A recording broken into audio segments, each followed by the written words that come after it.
it is. Now we're live. That had to be the longest one ever. That's what she said. Well played, Kyle Scott. Vacation Kyle. All rested and witty. I did have a nice nap today. Me too. We've been vacationing, so like today we had a nice long midday nap. It was empowering. Getting charged. Are you still doing a lot of ordering sushi? Oh, so much ordering sushi. And like pizza and stuff. The Denver area is full. I like Grubhub anyway. Whenever I go anywhere, I'm using a ton of Grubhub. Even I know they're anti-Trump, but I don't care. That's the best way to get food brought to you, I think. I can't judge too much. I guess I'm on the blue side compared to you, but I sometimes find myself at Chick-fil-A. You know? Oh man, see that's the thing. Like if Grubhub's service is awesome and I've only heard good things, I don't fucking care if they're communists. I mean, they wouldn't be because they have a good service, but like who cares? So. Just like Chick-fil-A, I don't care if he comes out and he's like, guys, I mean, we're overblowing this Hitler thing at this point, right? It's been decades. You'd be like, well, you just keep making the chicken sandwiches. And it came out because they were donating money, though, right? Like they're like, all right, so when you buy Chick-fil-A, your money goes towards like anti-gay hate groups, and you're like, yeah. I really don't eat there much. I honestly don't, but my daughter does. Tasty. And it's funny because she's like more militant than me, right? Yeah, she's liberal. There's some real hypocrisy going on there. So. Man, I'll tell you what, that chicken is so fucking good that anybody who's like, no, I'm not going to eat that chicken, that's hate chicken, probably didn't like chicken sandwiches very much beforehand. I just feel like there are so few people who's like, I don't know, on principle alone would turn down that delicious, tasty chicken because it is juicy. It is the highest grade fast food like chicken meat out there. There's never any like gristle or fat or like toughness or chewiness to it. Like I've had like bits of like hard bone in McDonald's chicken sandwiches before, like gristle. Yeah, you don't get that at Chick-fil-A. It's better than anything that I could make. Wendy's is somewhere in the middle. I feel like you're not going to get bones and stuff in their grade of chicken, but I do think that Kyle says you might. I don't know. I think I've had a lot of Wendy's chicken. I have better luck than him, I think. But I will say, spicy chicken sandwich. Sometimes there's like breaded chunks on the side, and it's like that just a chunk of like breading nonsense. It wasn't even chicken. Yeah, that's just a cube of seasoning that happened its way into this container. Like that's what the thing with Chick-fil-A is. It's not like a world-class chicken sandwich, but it's not just a little bit better than all the other restaurants in its caliber. Like its little wheelhouse, it's drive-through chicken places. It obliterates them. Like they have to sit in marketing meetings at like BK and McDonald's and be like, all right, how are we gonna attack Wendy's this week? Like, don't you want to shoot a little higher and go for Chick-fil-A? And they're like, oh, look at Ted, the new guy. Yeah, we're gonna go after Chick-fil-A. We don't even require our employees to clean their fingernails, Ted. Like, you think we're gonna be saying refresh your beverages and say, oh, thank you so much for coming to Chick-fil-A. You come back real soon, you hear? And like all the little lines that they say. Like Chick-fil-A is the best. It's the one fast food place where I go through and I feel like the guy serving me isn't like fantasizing about murdering me. Yeah, they look like they're having a good time in there. Like they're not. It's work, but still. I don't know. Like when I go by, there's usually like two hot blonde chicks with ponytails and like three dudes trying to really hustle to show off for those two. like they're really wiping everything down and fucking getting those milkshakes fucking made. Like everybody's hustling in there. And the managers at Chick-fil-A, you would think the owner of Chick-fil-A was just in a room somewhere with cameras, like GoPros, watching all of those managers because they'll come over and bother you. Like I've had them come over and be like, "Hi, sir, how's everything? It's good. Well, I think they're owner it's operators Chick-fil-A. a lot of times. Can I refresh your beverage? No, it's fine. Like I can do it. Please stop walking over. Chick-fil-A, I've got a couple things to say. One, Kyle's right. There are more attractive topic. For Chick-fil-A, or better yet, for fast food. There's a lot of attractive people working at Chick-fil-A. I never really put that together. Like if you go to Wendy's, McDonald's, whatever, you're likely to find the person ass that you're afraid this this food will turn you into, right? Like, ooh, you know, there is a freak show of a woman at my local Burger King. Like I can hear her voice and know it's her because she talks a certain way. And I get my passenger ready. I'm like, look, there is a ham beast serving up the burgers up here. And sometimes they'll be a little sensitive. They'll be like, hey, that's not cool. Like, what? Oh, you're going to make fun of the fat person? I'm like, no, you wait. This person's face has done a Jabba the Hutt thing where it's melted into their body. And it's they're just a thumb. inevitably, even the nicest person will be like, "Oh God, what is that? It's disgusting." There are some nasty people working the fast food windows. If I Chick-fil-A see- though, if their body fat has just gone completely off the scale, or if their pimples and One. such on their face, it has just like turned like it's awful, and they're working at like a Wendy's, I'm like, oh my God, that's what happens when you spend too much time here. You turn into this massive pimple-faced fat person. That's what fast food does. So, but not Chick-fil-A. It would turn me into what I guess, like a really attractive 18-year-old an attractive girl. young girl. Yeah, there you go. Yeah, Michael Blonde. Yeah, Two probably, milkshakes, I guess. Southern Baptist, conservative family, good school, or whatever. Exactly. on home and vacation from Trinity, wherever. Yeah. I don't care which Trinity, just one of those, universities. Yeah. Yeah, 'Cause I think that there really are is. three. It really is for those who have not had it. It's in its own class. It's a whole nother thing. I don't know how that chicken tastes that good, and I've never had chicken like that before anywhere else. It's just really good, juicy Peanut sweet oil. chicken. A lot Other of places it. use peanut oil though, and they don't achieve that. Like, Really? Where else Yeah. does? Like fast food? I don't know. think Checkers. I think Checkers might. I don't have Checkers. Maybe that's why. New topic. Yeah. I went to the orthopedic surgeon today. So people don't know. I don't talk about it much because I'm kind of embarrassed. But when I first got my new paramotor, I kind of had to relearn some of the controls and the way that it launched. And on one of the launches, I jammed my knee. What was that? Maybe 2.5 months ago, I got that thing, and it hasn't been healing up. Like, it still hurts. Usually, when I come back from a rest of some sort, maybe I have it on the coffee table, or I've slept, or I've sat in a chair for some time. When I first get up, it's incredibly weak, and I kind of have to walk it off. Yeah. It looks like it's not serious. I was concerned it was a torn meniscus. That was my personal self-diagnosis. I knew it was stable, so it wasn't a ligament, and I didn't know what else it could be.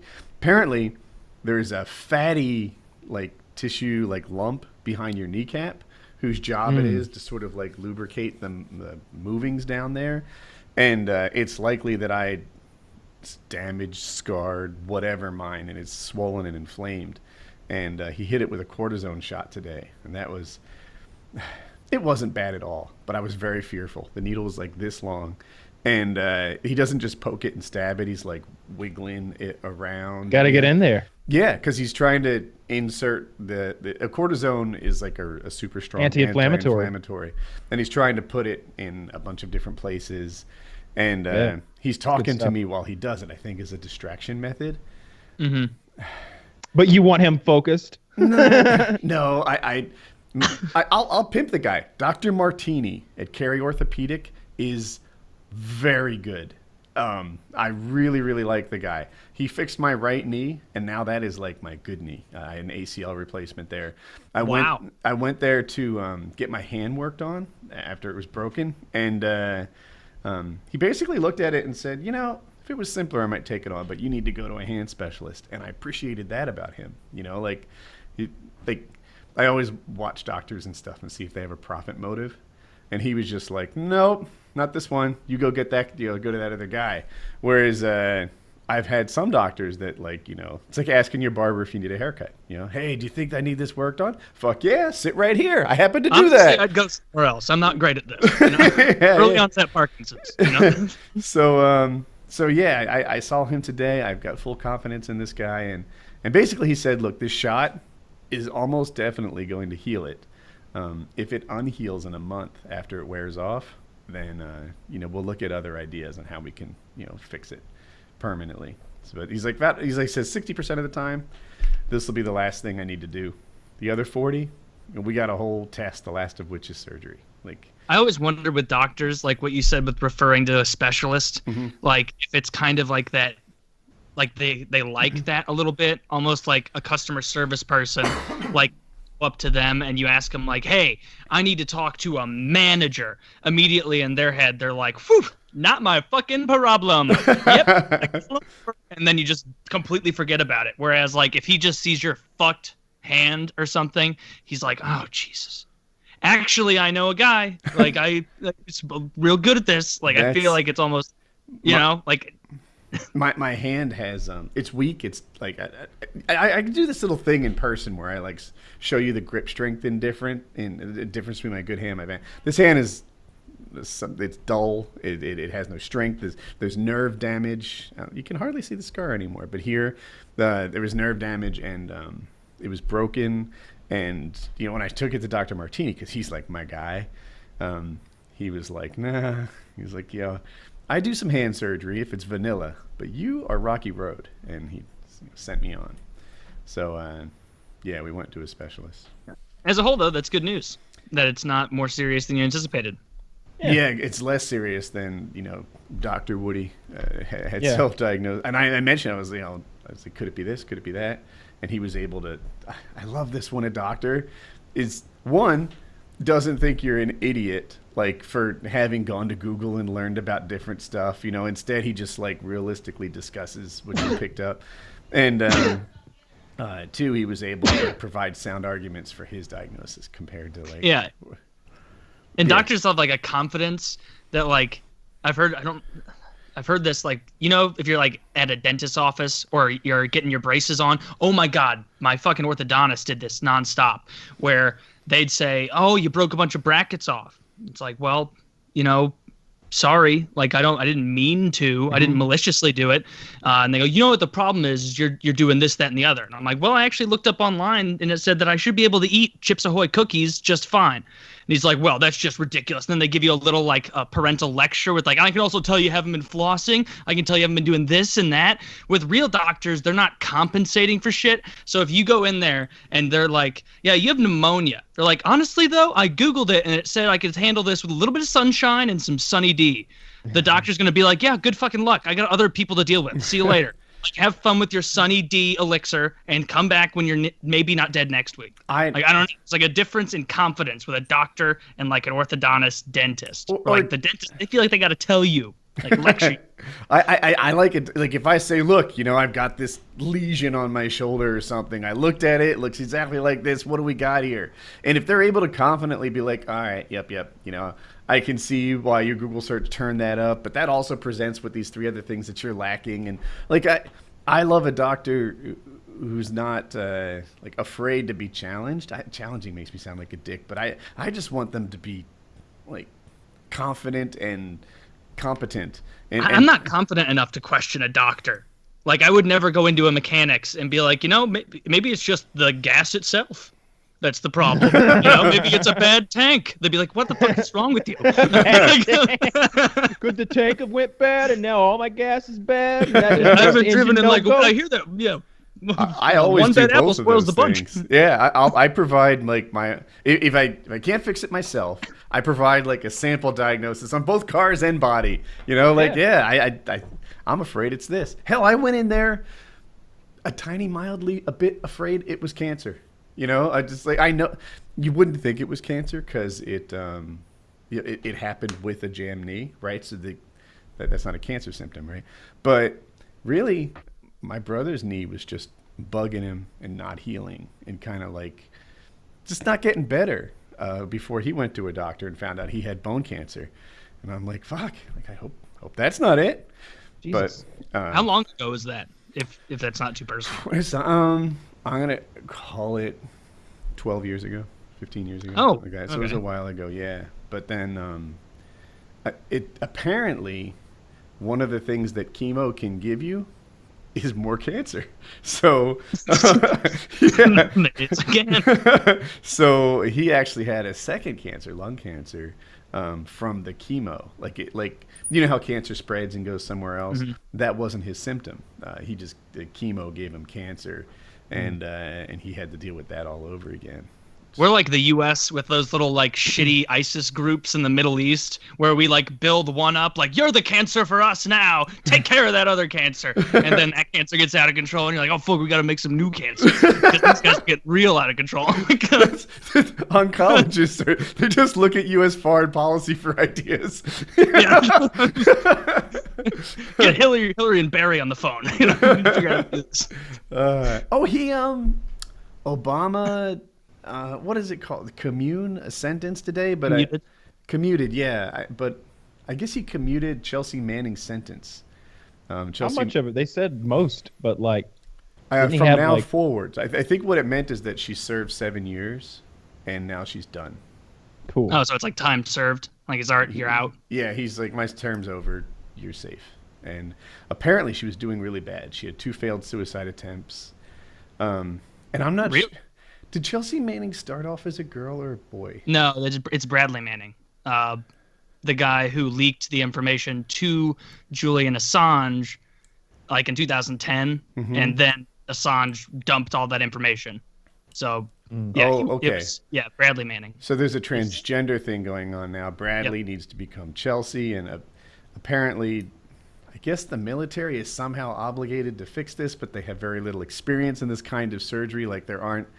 The military. Wait, the So Bradley Manning was in the military, right? Yeah. And he has like military health care. I was just reading about it like an hour ago, and under this, like they treat the problems you have while you're still in the military, which I guess he is and she is. I'm very confused, and, because I think we're intended to refer to her as Chelsea and her, even though if you were to just take a picture, you might guess Guy.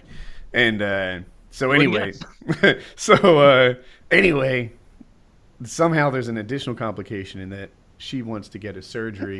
I love that. Yeah. You're like, just to be clear, we're told to ignore our eyes and visual sense and all other senses and or mental faculties. She fucked We're me all in the ass, supposed to but it's pretend not gay. together. If we all believe, maybe it will. Oh man, like I'm willing to, like, I guess, yeah, all right. So she, okay. Yeah. So she needs to have this surgery, and I guess one of the complications is the military is not good at doing it because there aren't a lot of soldiers who've become chicks. It's also not surgery that a lot of doctors are comfortable doing. I feel like there's like 5 in the world head, like good at it, right? the head Like surgeon at Johns Hopkins even says, like, he refuses to do it there. Like, it was a big kerfuffle with him because he was like, no, we're still, like, in his opinion, he's like, you don't treat a mental illness with physical, invasive, reconstructive surgery. Like, that's not something we think should be done, and so I'm not going to do it here. And so it's like, you want to be super understanding to these people, but you also need to get with reality too, that like this isn't just a stop and fix, oil change kind of thing. Like that's an enormous surgery. There are huge ramifications for that. Like roll it up like a fruit roll up and then miserable and hate themselves and end up committing suicide afterward. Like it's not a fix all thing. So it's definitely more. I agree with Taylor, and I'd love to take the pro gender change like community to what do they call it? Take them to Task. That's exactly. Thank you so much. So there is another mental disorder where people feel like they're supposed to be like an amputee, right? And that this is like a real thing, and they just feel like they're not complete with this full leg, like it doesn't belong on here. I'm supposed to be a below the knee amputee. That's just like it doesn't sit right with them.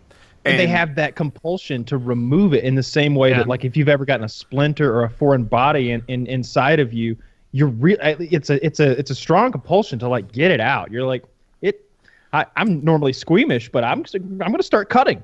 You know? Right. Yeah, you got to get it out, and that's how they feel. But I suspect that a lot of the people who are like, well, they were just born a girl in a boy's body, and they need relief from this, would not be like, oh, well, they were just born an amputee in a full body. They need relief from that too. Like I bet that they're not of identical thought processes on the two, but I am, and I really think that I don't know, like there should be a therapy route towards helping I see what people. you're like. Yeah, there should be a therapy route for it. Like it needs to be handled. Like it was in the DSM as a mental illness up until the DSM-5, in which a lot of people contend that it was changed because it was politicized and it was too incorrect. But the problem that people have with it is you can't even have the conversation because they perceive any kind of saying as like, I don't think that this is necessarily what you think it is, and I don't think this is the best way to solve it. They take that as like malicious. Like, no, you just hate these trans people. It's like, no, like if you really do fucking care about someone and you think they have a mental illness, you don't indulge their delusion. It's tremendously cruel and maladaptive, and you would only be doing that knowingly if you just want to make yourself look good and feel good. But then there's also people who really do think that the surgery is the best way to help them. So you have to know that they're not being malicious or agenda pushing. It's just people are disagreeing on how to help people with I don't know. We don't give those lizard people any shit. You know, those people who want to put all the bumps on their forehead and like split their tongue and stuff. I give them shit. No, yes, actually, I am also carrying my fair share of shit. Oh, I just let them. I usually let them pass by. I fling a little poo in their general direction. I identify as a guy with no job prospects. Clearly. Taylor, is addiction a mental disorder? Do they classify that? Do you know? It sounds like you might know. People, or is it a symptom of a mental disorder? That's what I think more is that addiction isn't necessarily like alcoholism or being addicted to crack. I think that's a manifestation of something else. Just the same way that overeating is a manifestation of maybe you have a lot of self-hate or something like that. Okay, so you think it's... Yeah, but you don't want to get too into the addiction is a disease thing, because then it takes away, personal responsibility in a way, because you can be like, oh, why am I smoking crack again? Well, it was inevitable. My body just brought me here. So, I don't know. It's really interesting thinking about all the mental illnesses and stuff, and it's hard to not... It's hard. It's easy to be overconfident and think that you understand it, and just be like, "There's no fucking way anything transgender could be real," or "It's all totally real." And when you question it, you're being a dick. There's a lot of gray area. And it's easy when you're healthy, even if you've had it before, to not empathize properly. Oh, depression. Yeah. Have you tried not being depressed? Yeah. Just go outside and start running and do the things that fix depression, and not realizing this invisible cage that a depressed person, the things that they need to do the most to really help themselves, go outside, get some sunshine, go running, cure the root cause of things that are causing them unhappiness. They are just bound by invisible chains, unable to address the things that are causing these problems. And when you're not having that currently, you're like, there's no fucking chains on you. Just get up. And what's fucked up with antidepressant kind of medicine too, is that because it's marketed out there and it's a way to make money, is there's a vested interest in companies convincing you that, oh no, you're not just sad for a couple weeks. You're not sad because people get sad. You're depressed. You're depressed and you can't fix this on your own. You need this. And then you make yourself dependent on these pills, fuck up your serotonin levels, make it so that you're, unable to feel really happy. You just feel off. I've taken antidepressants before and you just feel weird. At least I did. I felt different. I didn't feel like I was fully me. And you just get in this vicious cycle. I think something like 1 in 4 women over the age of 45 are on antidepressants or something like that. It's a tremendously high number, and it's because it's popularized as it's unfashionable to just say that, people get sad naturally. Right. Maybe you're sad for 6 weeks. That's just the way people are. Maybe you're real happy after that. Sometimes you really don't need the pills, but sometimes you do. So this is so hitting it home with me. One, I was just sad when we had the snow and such, and I was cooped up in the house. I don't adjust well to that. I know everybody gets homesick, not homesick, cabin fever and such, and I think that I'm prone to diving faster than an average person when it's too cloudy, when I'm too inside. But I was really curious. You took antidepressants, and you said you just felt off. And my impression was they just brought up the happiness level. But that doesn't sound like what you described. They don't just make you fucking joyous and skip through the halls. No. It makes it so. At least for me, when I was feeling depressed, I think it was really more anxiety, because it's very difficult a lot of the time to differentiate between feelings of anxiety and depression, because anxiety stresses you out and makes you feel depressed. So I don't know if I've ever, and that's not one of those things where you can never know what your experience is to someone else. I think I struggle a lot more with anxiety than depression. I obsessively make lists and do stupid shit that's not helpful for keeping my day straight, just because in my head I'm convincing myself, and if that's worth it, this makes sense. I don't know, but yeah, you're right. It's real. Have you ever been on those pills, Kyle? Yeah. Or pills like that? How did it make you feel? Did you feel off or different, slow-witted? Yeah. You feel dull. You definitely don't feel like the version of you that could be quick-witted. You feel slowed down, and you feel like even if you were quick-witted, you wouldn't even care that much about making that joke anyway, because what's the point? Like, everything, the stakes are lower. It's like, shit, I could just fucking do nothing. And but like, it's kind of like that old song. It's like, you hurt yourself to see if you still feel. I think that's a little bit the kind of loop that you can get into with antidepressants. Sometimes you just got to feel some pain, you know, and move on past it. But that Band-Aid of what was, I think maybe Cymbalta, is that one? It might be. Oh man, I don't know what the I actual think name I is. think I took that for a little while. Man, that made me really just feel terrible. It's not that. Worse. Here's a good way to describe it. I think you're kind of saying this. Is it doesn't make the highs higher. No. It makes the highs lower, and it makes the lowest lows higher. So instead of Shrinks the moving, band. yeah, it just shrinks that spectrum a little bit. So if something would send you off the rails and just be totally anxious and depressed all day, it'd be more like, well, man, that kind of sucks. It's sort And of if just something- and coats if there the was whole a surprise party for you, and if you weren't on it, you'd be like, oh my god, this is so great! Like, I can't believe you guys took the time to do all this for me.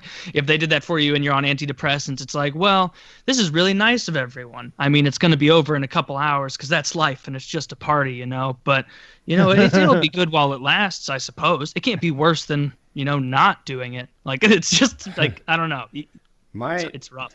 My response to anxiety, it's always been this way. I was going to describe it as super healthy, but I attack the core of whatever's bugging me and solve it.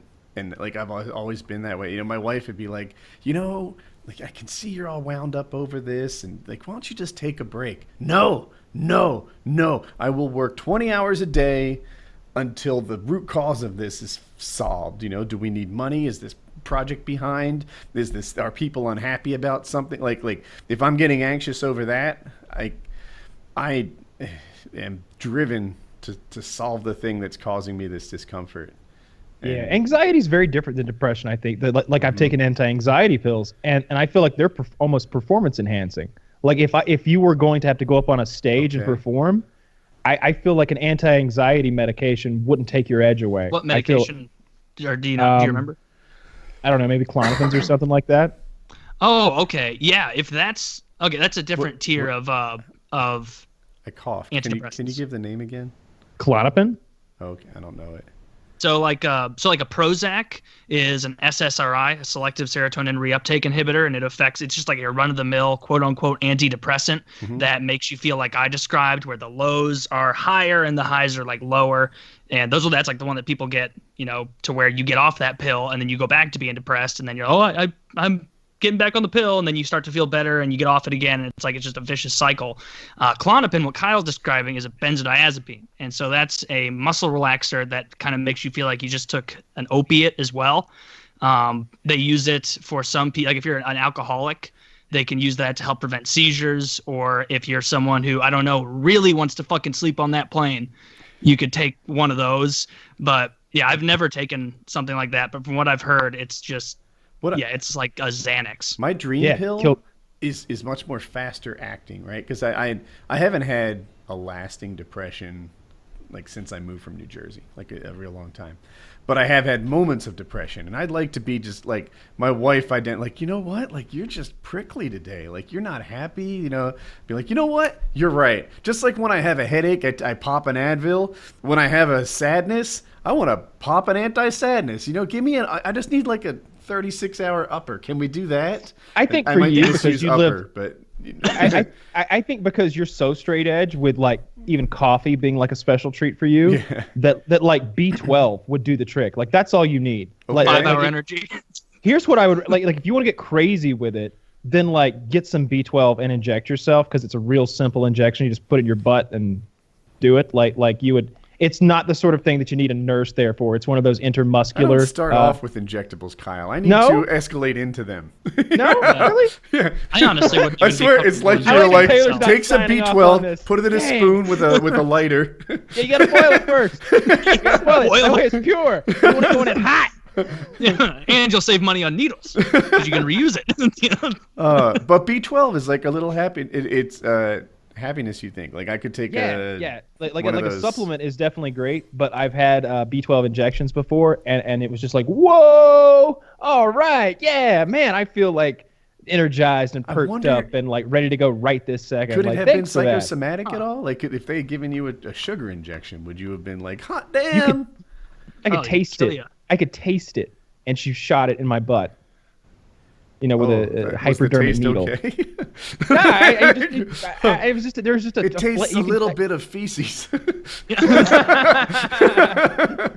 No, I've always found B12 to be like really energizing and Huh. stuff. Like I've had a few different B12 injections, but just even the supplements, like the pills and vitamins and stuff that you can get that are If I'm feeling sick, I just mainline emergency. that's good stuff too. That you know that ton of vitamin C, orange little packet thing. It's like 1,000 milligrams, I think, of vitamin C. But It you is. Or if you mainline really it? wanna What is feel like mainlining? it- Isn't that like the spoon thing? Yeah. Oh, that's all it is. Like you mix it up there and it fizzles a little bit and it doesn't taste good, No. but you're like, this is vitamins. But what is mainlining? I don't think I know. Is that Oh, an but that was- injection? it's like Oh, okay, like- yeah. putting it in your arm like heroin addicts do. Yeah. Or I guess cocaine. You can inject cocaine too, which sounds Yeah. I can't imagine that step where you go from not using needles for drugs to using needles for drugs. Like Yeah. that's a gap It that has I to can't be. imagine. It has to be like a price thing. Like I was gonna imagine say it that. definitely being like because there's such a big gap there, like you say. But just imagine like your life is spiraling from snorting the coke, and you're definitely needle adjacent if you're already snorting the coke. Like people who hang out in some den somewhere and fucking shoot up and lay there all day or something. So like you're really just one like bad paycheck or like if you're a salesman or something or like one apartment fire or one like minor home disaster, your car goes out or something from fucking picking up a needle. If it's that or getting the sweats and shakes and like the symptoms that they get and they need to continue a job, they might switch to the needle so that they can keep being a mechanic. Yeah. Or So that their hands aren't shaking when they're changing that carburetor. the dose shrinks, right? Like $10 suddenly does what Sure. $100 used to. Like I'll that's be my thinking. From Yeah. what I've gathered from film and television, and like heroin seems so powerful that it doesn't matter that you're building up a tolerance. It's like, oh, do I need $8 worth now to get completely ruined? Like it's just so cheap and powerful that like I don't think you're ever getting to the point where you're like, yeah, give me that $50 shot. Give me that $50 shot. That never happens. I think you What get to like happens with it is like people who do heroin, like they'll get used to a tolerance and they'll be like, I need the $10 Sunday special or whatever, and then they decide they want to get clean, and so they go 6 weeks while using nothing, and then they go back to the same guy when they relapse and they go, I want the $10 Sunday special, and that causes them to overdose and die because their tolerance went back down and they didn't consider that when they were repurchasing. So I think that's the most common way that people die from it. Sure. Yeah, that you hear about people getting hot shots, I guess, which is like when someone Yeah. intentionally like gives you something bad, like either too much or the wrong thing. Fentanyl. I can't imagine. Am I saying it right? Fentanyl. That's Fentanyl one is of one of them. those things that I think is getting like either confused with it or like or mismeasured because the lethal dose is like micrograms or something like that. It's about as much we described on that one show as what you could scoop up with a pinky nail as a man. Like that's a Killing- lethal dose of fentanyl. What's the motivation for that? Like, do they get to, like, if I slip in a little fentanyl, do I get to save like $6 worth of heroin? Like, I remember that just real quick in school. This is, of course, Stone Ages. They're like, oh, if you buy marijuana, there's a real good chance that marijuana will be laced with like, I don't know, gold, platinum, and heroin or something like that. They lace the marijuana with stuff you didn't expect to buy. And I always thought, why would they do that? Like, Yeah. like, Yeah. they're like As a kid, though, that There's- makes sense because yeah, but perfect. this is the same. Like your parents were telling you that they put razor blades in candy just for the Yeah. fuck of it, to be like, hey, when we give out crackle bars this year, let's cut up all the children's gums just for the fuck of it. Is everybody here cool with that? Oh yeah, that's fine. Just throw them in. Like, and as a kid, you're like, yeah. So of course, drug dealers, they're rubbing their hands together, going, I'm gonna get this little fuck. This isn't about making money for me at all. It's about hurting people. And so, like, looking back on it now, it's like, there's no fucking way you're gonna go to a guy, get marijuana from him, and he's gonna go, actually, I included some other free drugs in the bag. We drug dealers giving out free drugs, like, no, of course not. It's not their game. Yeah, I don't think that's a thing either. I think that gets popularized by like when someone accidentally does get the wrong thing, just because, and there's no telling why they might have gotten the wrong thing. If the fentanyl thing is a thing, at least it's sometimes Yeah, a little bit of a thing. So I'm not sure what's going on with fentanyl. I think that it might be people who are like heroin addicts being offered fentanyl, and the guy being like, "This is big F," and then being like, "I don't care. Give me half a gram or whatever. The amount of like shootable dope is that they think or whatever." They're either just buying too much, or they're like, I'm just imagining a bunch of people who are shooting heroin sitting at a table right now. And like there's a bunch of powders out there. Like I could see how a mix-up might occur, right? Like I don't imagine them being like in lab coats, like, "Oh, hey, John, all right, yeah, you're all good here." Only Yeah, Walter be White was now. that concerned with purity. It Hey, never even is that occurred to me that heroin or fentanyl. Ajax? fentanyl spelled I with don't an know. S? Sniff it. Yeah, I had burned the fact that fentanyl was spelled with a PH into my head to such Might be. degree that it was just undeniable fact. How do you spell it? it I starts think with an F sound, and I that's think it all starts I with care an about. F. Because it's just a synthetic I don't know opioid. where I got it. And so, yeah, I don't know. You have to feel for the people who are inventing these synthetic opioids, because you know that his job was like, hey, people are in a lot of pain and morphine's pretty old age. Can you make something better? Yeah, I'm gonna go bust my ass and invent something 10 times more potent than morphine. That's a titan among drugs. It's tough to take down morphine, and he did it. And of course, the first thing that people do is start dying on it. Yeah. Jerks. All he Like, yeah, I wanted to know do you was made make that surgery thing that- easier. that helps people with bone cancer not just scream all day, but man, if you put it under your eyelid a little at a time, Yeah. got anything- You'll Big go up. blind. Yeah. those guys those guys with the Vicks Vapor Rub. That we were in the hangout, and some guy was saying that there was a thing where people would do ecstasy and then spray themselves in the eyes with those Vicks Vapor Rub like inhalers that are meant to be like instant decongestant, because they felt it made your eyes feel like an ocean breeze or something like that. I can't even fathom what he was talking about, but that's a thing apparently. That just means the designated driver was bored as shit that night, and so just handed out fake drugs to see what he could get him to do. Oh yeah, Vicks Vapor Rub right under the tongue, man. A dollop every 15 minutes. No, they're spraying it. They've got these under like the tongue is not even weird. a Vicks Vapor Rub? Yeah, it would be. I misunderstood. I'm a little confused. I'm really lost.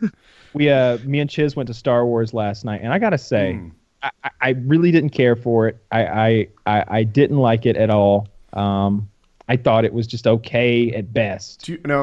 I want to clarify for people watching. Are we doing a spoiler-free review or a spoilered review?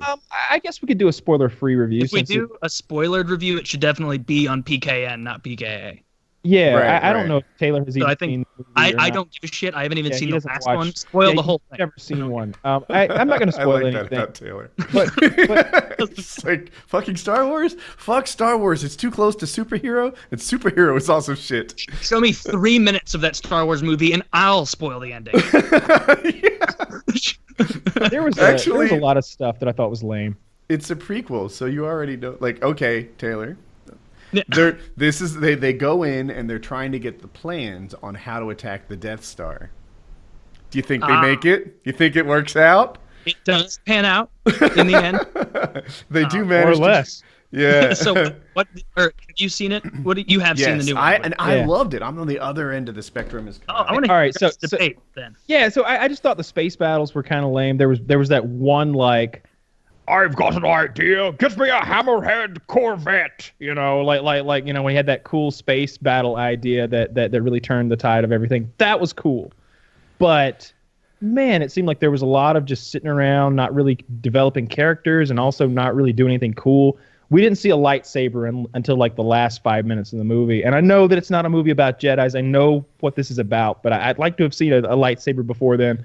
That stupid necklace never did anything. For some reason, this bothered me. And I felt like all those characters, like the supporting characters, like the blind guy and the guy with the machine gun and the pilot, and they were just all just, I don't know, tropes. They didn't feel like original characters, really. Like, how many blind Japanese Kinshi knockoffs have we seen before? Like, he's just he's just walking around chanting that the Force is with him and he is with the Force and lasers are missing him and shit. That works. Like, I was jaywalking the other day. He was the most accomplished blind person in the universe because like the whole time he's literally dodging blasters and beating up a dozen stormtroopers with a cane, and like he shot down a fighter at one point with a Who is gun. this? A blind character. There's in a the blind Star Wars character. movie. I think he's a Jedi. I think that's safe to say. No. Well, he's a big Uh-uh. fan of the Jedi anyway, because he talks about Yeah. the Force quite a bit. Jedi enthusiast. And he's walking through scenes that might be like the most intense thing you'll find in Band of Brothers, right? The blaster things going left and right everywhere, people huddled down, and he just walks through the middle like the Force is with me. Okay, so this is a spoiler review apparently. When he gets there, he can't. But when he gets there, he can't. He's like, "Where's that switch at?" He's like, he fumbles for the switch that he's like walked through hellfire to get to. He's like, "Where was it again?" Even though he's been just fucking like dodging shit and walking was he through dodging stuff. it or Is just it- getting Not Is in it that like, scene, but the whole Oh. but the whole movie before. Like we've established that this Yeah. is a guy who can dodge bullets because he can hear you squeezing the trigger. Right. Is it like one of those like old Marx Brothers clips from the 1920s where he's like walking around dodging paint cans falling unknowingly, like there's like wooden panels That would've swinging been- outside of that New York. would have been good. No, this Now guy's- that would have been good. This guy, as I think about it, his powers are very similar to Daredevil. Yes. Yeah. Yes. Japanese Daredevil was kind of lame. I wasn't into that. I enjoyed I it. don't- So this movie That was CGI. gritty. Well, I didn't see any blood. I saw so little blood. The way you described it, I was expecting like arms being blown off and gore and like stormtroopers crawling with like their torsos not there. were Like literally some arms got blown off. But Can I I will have admit saw that blood in Fly PG-13 once. like that? if an arm comes off in Band of Brothers or like a below the knee amputation, oh, look out. You know, because like you're going to see that leg afterwards. It's going to be a bloody mess. There's going to be, I don't even know I what always think sinew there's is, no way but people sinew have that coming much out. blood. Yeah. And like it's a real nightmare. If you see an arm or a leg blown off in Star Wars, well, shucks, whatever did it must have cauterized it because, you know, practically the clothes are sewn underneath now and we're all set. And, you know, so there's that. But okay, guys, if you don't want this spoiled for you, jump ahead a minute or two because we're about to spoil. You've jumped ahead now, right? If you're listening to this, it's on you. they all die. All And of I them knew die. They were all gonna All die. of them die. I I didn't knew know they all that. died. Oh, well, because it's in A New Hope. Like they literally say a lot of people died to get us this information. He's like a fish alien saying it. I knew that people would die, and the death quota by the time the last people die was more than satisfied. You have Oh. lost a lot of main characters. It made Game of Thrones look light, and of course it's a one episode thing. But yeah, characters as significant as anyone in Game of Thrones that died have already passed. Every main character died. So every one. black, But by the end of Stormtrooper it- guy, The rest did. I'm sorry, Black Stormtrooper. guy? Black Stormtrooper guy, who's no longer a clone of the Cuban from Right. 2001. Yep. He He's not died. in this movie. He's not in this one. See, Oh. this goes back. So that black guy is in episode 7. It's on the complete opposite end of the timeline.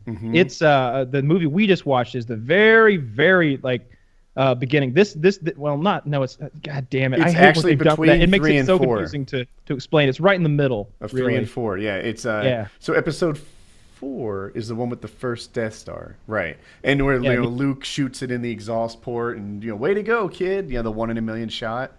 These people are getting the plans for where to shoot it, so it's right Okay. before the oldest Star Trek, which is the 4th one. So there were none of the same characters in this one as the one that came out last year. Every that- character was new. It would have and- been improvement if it weren't, because they brought back Princess Leia and they brought back the like evil general that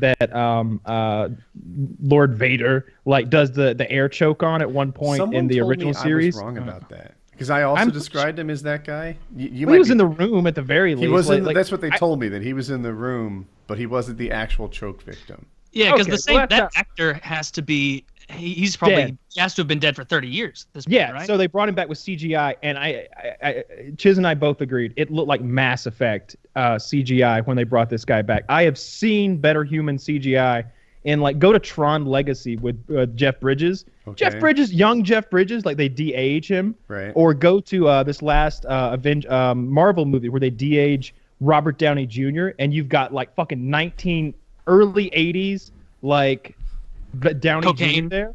Yeah. Yeah, he looked legit. I'm telling you, this guy sticks out like a sore thumb, like a video game character amongst humans. And like his skin tone, the shadows on his face, like forget the movements and like how his face is laid out and geometry. He looked rubber. He didn't look like a person. Yeah, I wasn't as critical as Kyle was, and I also think that maybe some of the tasks that Kyle's comparing to, like to take Robert Downey Jr. and back off some wrinkles, maybe is not quite the same as to take a dude that's just not alive anymore. That's dead. Yeah, maybe so. You know, like it might And be just create him from whole cloth. exactly. That's what they did, and Leia too. Like they had to create her. They had the from old whole cloth. footage. They couldn't get but one that's- old extra to just step in and be a real person. Like that's the worst thing in movies. It's so difficult to fucking get over a badly done CGI face. It takes you. I can't even pay attention to the human actors' faces in those scenes because it's so upsetting to watch how they cannot get the upper lip right for fake humans. That's exactly the area that I focused on this CGI guy. I was like, Kyle said he was, it was terrible Mass Effect level, etc. I haven't played Mass Effect, so I can't comment on that. But it was his. I was like, why is it that this guy looks so off to me? And we all know the thing about people and the faces and how hyper focused we are. And so I'm like asking myself, and it was the upper lip. Like something about his upper lip, just like he had too much Botox or something. Like he reminded me so much of the Clone Wars. Like he looked a little bit like his hair was reminiscent of Clone Wars animation. It just looked painted. It didn't look like people matter. It didn't look like a living thing. And Leia was on screen for all of 8 seconds, 10 seconds tops, and you see her face for all of like 3 seconds, and it's from the side. So that was fine. Like when I saw Leia, I was almost like, oh yeah, okay, good. But that other guy, he's a big one part of the main characters. Movie. Yeah, and that's a letdown. And honestly, their plan is just all right. So I get it that the whole Star Wars thing is about these plucky underdogs, winning. Like ISIS. Yeah, terrorists. Oh, so I was listening to them describe what a revolution was and why they shouldn't give up. They're like, we've all done terrible things. Yeah. He says it would all be for nothing. And it's the Spanish guy with the dark skin tone who's saying this. It would all be for nothing if we do not keep going. And I was like, this sounds a lot like ISIS. like I can see an ISIS meeting where like Baghdadi's up there. He's like, how many of you killed children? Women? Like babies in their mother's arms. Yeah. What if you quit now? This would all be for nothing. like we have to fight the Empire. Like that's what it felt like. They were getting fired up to go do a battle. I'd seen I guess it was an ISIS person say this and an intelligence person say this about ISIS, that they look at Star Wars as a real sense of like encouragement, and like they definitely see themselves as the rebels up against the Empire.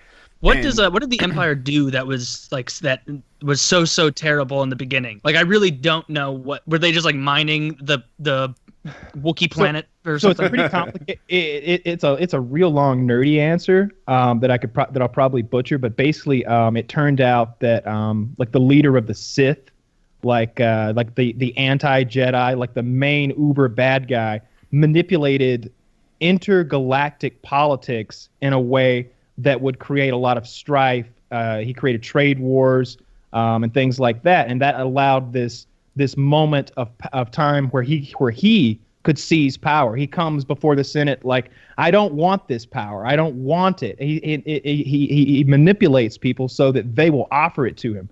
They'll say, won't you take power of everything? The reverse George Washington. Yes, he is the reverse George Washington, and he manipulates the entire galactic Senate into giving him these overriding powers. And then from there, it's one step after another of basically Hitler. Do they find out quickly, like, oh, that was a mistake? No, because he has this. There's so much propaganda, and there's so much. It seems like it seems like everyone who knows the truth about what's gone down, especially with the Jedi, and that the leader of the Empire is, it's not known that the Sith Lord and Senator Palpatine, or Chancellor Palpatine as he becomes, are one and the same. It's this very cloak and dagger thing. That's you'd always see him show up on a hologram cloaked. Yeah, so the plan's going through as expected. He killed fucking whatever his name is, guy from Snakes on a Plane, Samuel Jackson, threw him off the Mace roof. Windu, yeah, with the. I was thinking about it, like I was trying to remember, like, what was it that made me dislike the Empire when I saw the movies as kids, and I couldn't remember a single They wore thing black. other than like looking at, like, all that I in my head as a kid was just like seeing the Death Star for the first time. First of all, the name Death Star, it's a really big clue. Are we the And then baddies? also looking at it, it's like good people don't have things like that. It was like good people buy homes on the beach and fun things. Like, I don't know, but yeah, that's interesting. I don't know anything about Star Wars lore. I like most people find that part to be the shittiest part of it, all the political stuff. But it's the part that I'm actually like, oh, okay, this is well thought out. Almost, there's a real conspiracy here that's fun to think about. But That was one of the reasons I liked the new movie. There were no not much of that. Senate debates. There was no House of Representatives. There were no veto overrides. Because if you watch, like, especially, I think it's the first one, right? So this is not the oldest one, but the first one. Yeah. Oh my God! Oh, just like Senate politics and voting Senator and Clip-Clop, can you please read the minutes? And then he just 15 minutes later, last time we established space bucks are to remain, whatever the fuck. yeah. Oh my God! I thought you were goofing at first. I'm like, actually, no, I remember that part. It's so bad. Yeah. When they ask a guy to recap of made-up meeting, like, I don't know. It's funny. And there's like so much time watching them elevate and their wildly impractical chairs, where it's like, all right, now just wait 20 minutes while we wait for the green folk from the top left corner in the nosebleeds to float down here and say 3 words about, and then another guy will go, they agree. You know? Oh God! It's such a those movies were terrible. I don't care for them at all. I'll tell you another thing I didn't like. I had a hard time finding anyone to root for that I thought was like my guy. Everybody, I don't know. I guess the girl is sort of the main character, and I don't know. I never really bought into her storyline. She didn't seem like she really wanted to avenge her father, and I didn't really understand why she hated the Empire so much. It seemed like a much more personal fight to her, and then all of a sudden she was rah rah rah. Let's get all the ships and go and fight to the death. When realistically, it seemed like her character would be more likely to be like, well, here's the plans and how you guys can sort all this out. I'll take that immunity that you offered at the beginning of the film. Thank you. And do you have a ship that you could? Yes, the one I brought. I'll be taking that with me. That big, enormous one that must be worth a fortune. You know, like let's just cash that in right now. And she'd be gone. Not just Star Wars, but in general, this idea of like when we do space travel, like as Americans, we're very careful about it, right? All the I's are dotted, the T's are crossed, etc.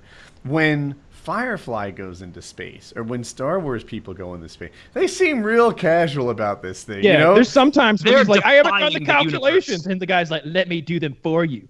Boom! And they just go to light speed in the atmosphere and just leave a planet at the speed of light. I'm glad you mentioned it was in the All atmosphere. those It was. poor Like, people on the ground. It should have killed everyone. yeah, there should be some sort of It's just back push. They should have heated up, the right? atmosphere just the atmosphere. ignited and caused a global conflagration that would have just, God knows. Oh, I was Yeah, it talking would about be a the heat global transfer to the spaceship. catastrophe. Why would you think the whole atmosphere would get heated up by this thing? I think that it would ignite the atmosphere, maybe. Like, I don't know what happens. I don't think anyone does when an object like goes into warp speed next to your house. I know that when the fucking Blue Angels fly too low, it fucks all kind of shit up, though. That is Like, a this strong would be a point. major catastrophe. Like a softball or something out of the International Space Station, and it actually fell. Like, just the friction of that falling against the friction of the air up there would cause it to just, like a shooting star, just become Right. fire. Right. If you go from 0 to the fastest conceivable speed 156,000 miles per immediately second. from the parking lot up, just directly up. Like, I feel like it's a global sonic boom, the likes of which people don't even understand that there is trouble, is how fast it goes down. People are like in the mid pancake flip that morning in space and just all of reality vaporized. So, Yeah, we've but never- meanwhile, they spent all that time and effort making the They Death actually they look back because they went at the speed of light. Everything looks okay. We've They should never. have just built a big thing to launch spaceships at planets at the speed of light and just We don't just take keep anything doing that. with mass Darts. and break the speed of light with it, right? So we know there's a sonic boom when you break the speed of sound. There could be a light boom when something heavy goes the speed of light. the Yeah, light it's- waves are just it's- stacking on top of each other. I The don't light's know. a particle and microwave simultaneously. So this is probably a little above our pay It's grade. definitely above my pay grade. Yeah, I think we have a good. We know enough to know that that's it would be very damaging to it at would least. be bad. It would be bad. You wouldn't just do it. I don't think. And so another thing that bothered me was the robot. There's a robot character, and like, so this is supposed to be like, you know, early in the saga, right? We're still at the point where we're using clones for the you know, the troops and everything, and they just got the Death Star built. But all of a sudden, they have the best artificial intelligence robot I've ever seen in the Star Wars universe, who is a goddamn tank who could like take out 100 men hand to hand if there were no weapons involved. There's no. They've got a new robot who's like a humanoid, like bipedal Hulk of a thing who fucking can conk you on the head, knock you out, shoot a blaster like he's Clint Eastwood or something. Better. And yeah, he's a robotic targeting system. So yeah, you know what? He's an aimbot. Yeah, He's an sure. aimbot. He He's just outrageously. zaps, you know. He's outrageously unfair, and he calculates. He's like a reprogrammed enemy droid, and he's always like calculating the probability. So like he's like, there are like 85 troopers between us and where we need to go. We'll die before we get 30% of the way for sure. And they're like, all right, well, let's take a breath here then. Let's see if we can. Let's get that number a little higher.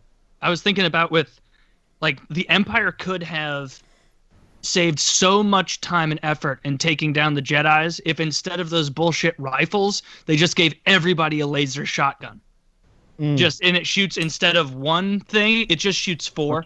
Nothing out of control, nothing crazy, still cost effective. I don't know how Doesn't have to be expensive 16, but right? it shoots 4, and then even the worst stormtrooper out there, if he gets one shot on Mace Windu, sorry Mace, you're not getting 4 of them because they're all coming at the same time right at you. Like, you're not going to block them all. You could have put me in charge of the Empire, and it's a strong galaxy. I mean, real guns might have worked too. I mean, you know, a bunch of guys with real guns would probably work too, with real shotguns. I mean, you go back to Star Trek when the Borg attack and their phasers start not working, and it's just like, man, if these guys had a gun right now, they would just a regular gun. Just a gun, like if they had me with them, like toss them an AK, and I like here's an AR-15, Captain Picard, you got 30 rounds there, don't waste them. He's like, very good, number one. Like Brent Spinner's over there, like, bullshit, I'm number one. Like, Mr. Worf's getting all hassled. Like it would be the way to go. Like those laser weapons are just silly. That's true. It tells you exactly where you're shooting, and it goes very slow for light. Yeah, but I thought that These are robot the was things lame we need to because be talking he just seemed like, it seemed like if those exist, then why don't you just take like 100 of them everywhere you go? Like, how much could 100 of them cost? Oh, and then there was and speaking of like how powerful the Empire is, there's this one scene where where like the rebels show up late to the battle, like to do their space battle thing. And it seems like nothing is happening for like 20 seconds of space fight, and then like the Empire's like, deploy the TIE fighters, and they open up this door, dude, and TIE fighters pour out. It's like you opened a honeycomb, and like TIE fighters like fly out like an Amazon more factory. Evil than the Empire. Because he put all the stormtroopers out of jobs, right? You know, the worst part of all this is the unemployment, the ravages on these people have families, Kyle. Well, see, that's why Skywalker even if they care about proved his to me that they were like their own people and I was the leader, I would have my own like inner propaganda of, no, it's all just clones of that one Cuban dude from like 13 years ago. It's fine. They're gonna be fine. They're not real. And then like, my name's Ted and I have a family. Please, no, shut up. You know. I just took the job for the summer. I didn't think I'd still be here. They were just so It's the many TIE Dunder fighters Mifflin that of scene. like Yes. of intergalactic control. I'm trying to put myself through night school. This was a temp gig, and like I just never left. Well, I mean, there's been plenty of like comedy bits about the poor guys who were just working construction or the janitor crew. There was a whole show about that was based around like 2 guys who were janitors on the Death Star. Maybe Simon Pegg had something to do with that. But it's just like, think about that. The guys who are the janitors on the Death Star, and you know, it's like a 16th. It's like 16 miles through or something. Like the thing is gargantuan. Like it's incomprehensible. It's so fucking big. He's one of the 10,000 janitors or something like that that's on this thing. Like he doesn't have anything. He doesn't have anything at stake in this whole intergalactic game. He's going to be cleaning up intergalactic toilets no matter who's in charge. Whether it's Darth Vader's poop or Princess Leia's poop, he doesn't care. And all of a sudden, Luke Skywalker rolls in there like, oh, let's take out a few wombats, and fucking blows up his moon base and kills him, his whole family, presumably. Like that seems like the kind of gig you Millions bring of your family people. along for. I don't. They calculated it. Like there's a number somewhere of how many people Luke Skywalker and the rebels killed that day. But like it would be considered a terrible like a terrorist attack, right? It'd be like if they sunk an American aircraft carrier with all hands Man. aboard. The rebels Like are during a When you say it refit. like that, During it a becomes refit. really clear that nobody in the universe is going to take their side after this. Like nobody in the news is going to be like the Death Star was blown up, and they're going to be like, well, that's like a tisk tisk to their marketing team for that name. But good God, 3 million women and children, wives and families of the workers on board, many of whom, did you know, Space Ted, that they didn't even want to be there? They were brought in illegally. Did that cross your mind, Luke, when you were destroying their entire livelihoods? Well, I knew it. They'd blown up like 3 planets. This guy, I met a green guy, a little guy. He's not around anymore, but he was on a planet. He told me it was a great idea. I trusted him. My sister was the queen of the world, and they blew it up. Like, real hot chick, though. Yeah, Star Wars is there's gonna be someone out there, because I just am thinking about this now. But if I listened to people with this level of Star Wars information talk about Star Wars, but it was juxtaposed to be Lord of the Rings, I would be like pausing this every once in a while to like have my own argument where I would be like, actually, pretending like the dwarves would be woefully outmatched in a battle with the elves is just propaganda from the elves themselves. There's someone out that's there. elven propaganda. I won't hear it. There's someone out there right now just so furious. Like, There might be, but I honestly think I feel like we've given Star Wars a fair shake here. Like I enjoyed there the were- movie. I thought the new one was the movie great. was I'm looking beautifully forward to made. the next one. I'll tell you the things that it did better than any Star Wars movie ever. They mixed up the planets a lot, and they went back to some of the other materials, and they picked planets out of there. And you went to like all these moons and all these, like there was a rainforest planet and like desert planets. There was one planet that was just nothing but rocks and like hurricanes, like hurricanes adjacent to hurricanes. Like that was a planet. Cobb planet. Yeah. There was a Cobb planet where everything was on a cob. I liked that. They mixed it up, and there were Rick different. and Morty reference? Yeah. Everything on a cob. That one won't do. Cob's on a cob. So I liked that, and I guess I did like that it was somewhat grittier. I mean, our main character, he certainly isn't. They kind of shied away from Han Solo being, the guy who shot Guido first in the bar in that first film or so. But this guy literally shoots an informant in the back and murders him. 20 minutes into the movie, he murders a guy, like straight up. And now it was a situation where that guy was going to get taken by the enemy, and then he was totally going to rat on him. So it was like either we both die, or it was either him or it's you or me situation. But And he certainly he wasn't the Superman who's so pure in every situation that he can't give a bad guy. he a shot him in the bruise. back and Yeah. killed him on the Yeah. spot. So Yeah, he was there to get shit done. I liked it. I liked that they were grittier. I thought it was really good. I enjoyed it. I hope there's not another one. I can't wait for the There will next be. one. I think Like I'm wondering, do they continue that storyline, because that's like what would all right, first of all, Rogue 2, I'm fairly sure is like Luke Skywalker's call sign. Like that's what they called themselves when they went and like blew up the Death Star. So there is no Rogue 2 because we already saw that movie. That's New Hope or okay. whatever the second one is or something like that. I don't know if they're going to do another like mid-series movie that's like a continuation of Rogue One in some way. It doesn't make sense because, like I said, that with dead people. it seems like they've already got that in A New Hope. So I don't think they're going to start remaking movies. But there's definitely going to be a Star Wars Episode 8 where we see the continuation of Han Solo. Or Luke Skywalker meeting up with Ridley's character and all that stuff, and see what's going to go down there. Just say stop. Young Han Solo movie. Oh, there's a Han Solo movie coming. Oh, according to Chiz. yeah. The actor who agreed to be Han Solo is an A-lister. Let me Google it. I was looking at it. Yeah, that's good, because it was about time Harrison Ford take a step back. Well, he died in the last one. He's getting uncomfortably old for that role. I didn't know that he died in the last one. That makes Yeah, he sense. died. Yeah. From old age. No, his son threw him off a bridge, like an impossibly high bridge. What like an his son- asshole. Yeah, and Chewie saw and was like, no. Chewie was still alive? How yeah, old is Chewie's that there. motherfucker? He's getting a little gray. He's getting a little Dude, gray. that is it. I assume like big dogs live like 7 years. I thought that he probably replaced Chewie, Like- every other decade. Yeah, it's Like, just- but every time he moves to a new apartment, he needs a new Chewy. Like, yeah, I mean, I don't know why. yeah, or he just shows up once. This is Stinky. Where's Chewie? Shush. Yeah, there was never was a Chewie. It's always been Stinky. what is it, Woody? I don't know why I linked it. The actor's name is Alden Ehrenreich. Aaron Reich. Wow. I'm gonna go with. But I thought when I heard it, I was like, oh no way! Like they got that guy, and now I'm like, who's Alden Ehrenreich? I don't know this guy at all.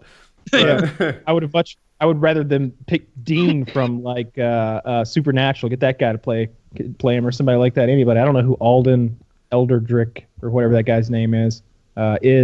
I'm so sick of the Star Wars shit. Man, I wish they'd make some original content. Like, I'm hoping, and like that being said, though, I'm looking forward to this next Alien movie. I know what it is. Danny Glover is the new Lando Calrissian. And that's the guy that I knew. Danny Glover and Oh, Donald Glover, you mean? Don Glover. Are you familiar with him by his nickname? Donald Glover. Yeah, you're right. It is that. Yeah. Yeah. But his name is Don Glover, which if you just shift the G, it's Don Glover. And it was funny. Like he was on a talk show. He's like, I didn't even know that until I was like 24 years old. My name is Don Glover. It's pretty funny. You figured that one out early. Yeah. yeah. I was feel going like to be my very classmates surprised would that have they been all went over the. that. I was going to express confusion at the Danny Glover. Yeah, decision. yeah. God damn! Like Danny Glover, you want to talk about old? Like Danny Glover's old. So him playing Cal Risen didn't make any sense. Cal Risen was such a minor character anyway. I don't know what the big deal is. Well, Yeah, I don't think he's a remember pretty what he major did other character. than sell him down the river in that one movie. Well, he in flew the Millennium Falcon on the battle to take out the Death Star the second time And he was a close friend of Han Solo. So if we're gonna do Han Solo before he had him frozen in carbonite and sold off to I'm just Boba saying Fett. like those That's two true. were like hugging each other, and he was really surprised by the betrayal. So they had like a good relationship. If we're doing Han Solo prequels, then it would seem like Might have some Lando Calrissian in there. yeah. They should have made a Boba Fett movie. They should have just done that. I know that it's just like a nerdy thing to be a Boba Fett fan. Everybody's like jerks Oh. off over that guy, and there's so much fan content, and there's just really not enough material to back up all their like bullshit about this guy. But it would have been the better movie. Like it would have been probably. I don't know. I didn't like this last one though, so we'll see what comes next. I don't fucking care. I Last like Star them. Trek movie sucked too. Which one? I like that one too. Oh man, that was horse shit. It was. Wait, what was the most recent one? Was it the one where they It was went the Khan? it was the one. It was the one where the guy. No, it was the one where like that alien that's played by like Idris or whatever, the black guy. He's like a mutated Starfleet captain who has taken a bunch of mining drones and retrofitted them and made them the most powerful fleet in the universe somehow. Like he's got old mining Yes, drones he uh-huh. retrofits to take out the Enterprise, and they whip the Enterprise so quick. Like it's not even close. They literally like clip the Enterprise's wings and Yeah. like toy with it. Because Like mining it's nothing. drones are very durable, and so they just they storm into battle like a bunch of like a honeycomb just opened up, and they just pierce stuff. Yeah, they're just crashing right into him. Which Yeah. and I don't know. There's numerous plot issues with that. Scotty is this Deus Ex Scotty now. Scotty's always just like, oh, well, you need to beam 20 out. Well, beepity boop. You need to make this starship that's been laying here fly. Okie dokie. Why did Idris Elba not know where his own starship was hidden under that cloaking device? You know what I mean? Like that's a his really ship. good cloaking device. That's his ship. The one thing about Star Trek is I feel like it sometimes doesn't have its own identity of like how extreme it is. Because sometimes I watch Star Trek, like the Picard era, and it is like Star Trek for office workers. Like there's no athletes on the cast. They just at most, like even Worf just like shoots people with the phaser. It looks like he's snapping snaps together. Like there's nothing athletic about it. And then you go to the most recent Star Trek stuff, the movies, and suddenly it's these like extreme athlete. Like, ooh, do we have a problem that needs to be solved here? You're in luck. I have mountaineering, a bungee driving, base jumping. yeah, base jumping skills. I'm a motocross BMXer type dude, and I brought my sword. yeah, you know. So the Star Trek spoiler in the final scene, he restores like an old Harley and starts doing laps. That was there around like all the bad guys, so they can't shoot him. And like if I remember right, there's some like big jump he has to do to like save everything. And Wait, in real bad. space? no, he's on an right. asteroid or on a something. planet. Like Yeah. Captain Kirk comes to save the day on a Still stupid. motocross motorcycle. He gets beamed in at full speed, and somehow by like evasive maneuvers, I'm gonna tell you what, I can shoot a guy on a motorcycle in 1.5 seconds. That's how long it takes. That is why I don't he can support go your as paramotor fast- zombie apocalypse plan. He can Because go you as could fast as he wants to go. He could go. He could get all the speed up he wants.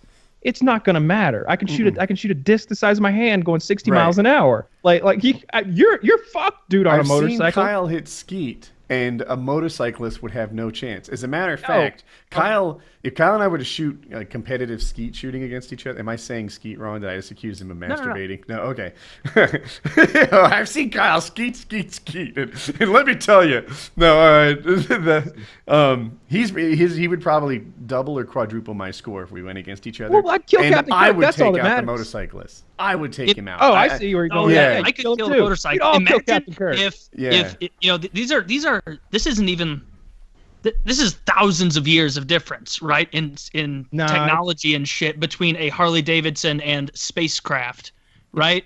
It's like 250. 200. It's a lot of Is time. that If we had a contingent of Marines in the Middle East and some maniac refurbished a chariot and went in seeing if he could just bamboozle our military that way, like there's a 0% chance that he lasts more than 1 second, because at the very one best, soldier. And they're like, you're going to the right?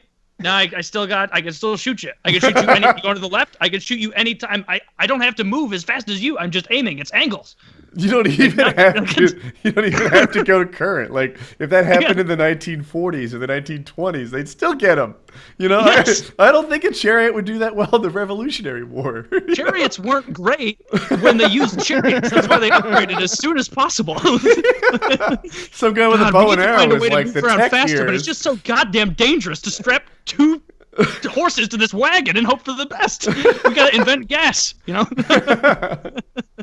That part made no sense. And I don't know, like little things every step of the way. It was like, all right, you're just gonna fudge the facts, like make up the numbers, push like the realm of possibility and probability to the side. Like those aren't even going to be considered. I mean, the movie starts out with some completely unconnected diplomatic mission that Kirk is on that's against these really cute tiny aliens, and it's a really fun moment, I guess.